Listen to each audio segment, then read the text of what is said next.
Right, question 18. I think a much more sensible question, actually.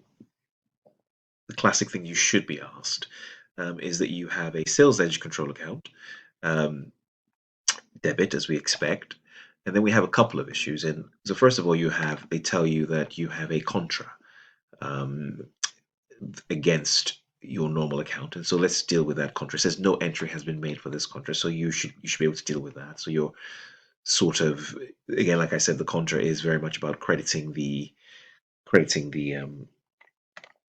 sales edge control account with 1080. So they kind of get you to do the full double entry 1080, and you're also debiting the purchase edge control account 1080. So that's a good one to deal with. Then they give you a list of individual debts that are to be written off. So really your task is to really add all of this up together. If you add all of this up together, you should get 3590. Right? So again, you'll write irrecoverable debts 3590, and it's coming off the asset of trade receivables, which is really sales edge control account. Now, this is an adjustment. So you currently have an allowance of 3060. It's an allowance. That's a credit. It's like a provision, yes. 3060. And they wish you to increase it to 5,200. So I'm going to put something through the income statement as expense. So debit expense and credit this allowance so that my carry down figure becomes 5,200, right? I'll just erase this so that's not in the way so you can see what I'm doing, right? So you have that.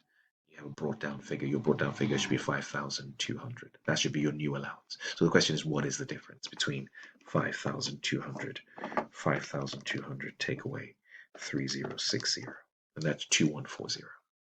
So we have um, allowance for doubtful debt adjustment 2140, and the allowance for doubtful debts 2140. So this is an expense, and this is increasing this thing here 2140, right? 214, 2140. Yeah. And what you have here is an internal issue, isn't it?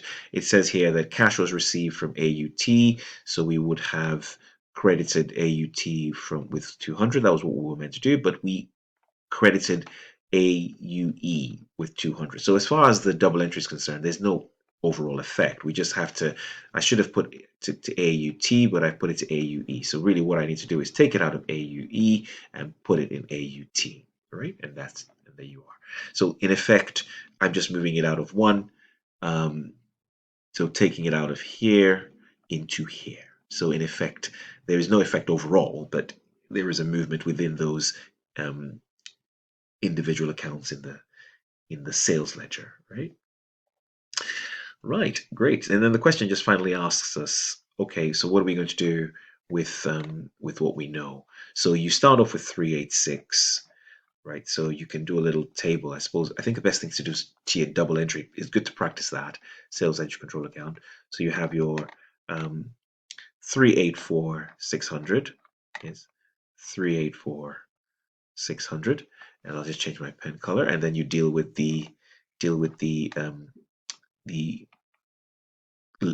contra 1080, and then that should give you you now know what your brought down is 38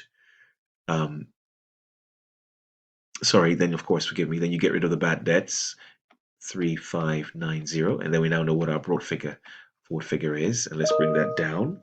So we have 384,600 take away 1080 take away 3590, and so we have 379,930 as our brought down figure, 379,930. And then of course you have your allowance. You have your allowance for doubtful debts, which has increased from 3060 to 5,200. So you should have a nice allowance, 5,200 sitting underneath, right? That's really important to make sure you remember, right? So you have your new trade receivable figure, and then this is just an allowance that you keep adjusting year on year. So subtract these two things, 5,200, and that gives you 374,730, and that should be your answer. Oops, sorry, I written in the wrong box. 374 730. Yes, awesome, cool. Yeah, great stuff. And that's question 18.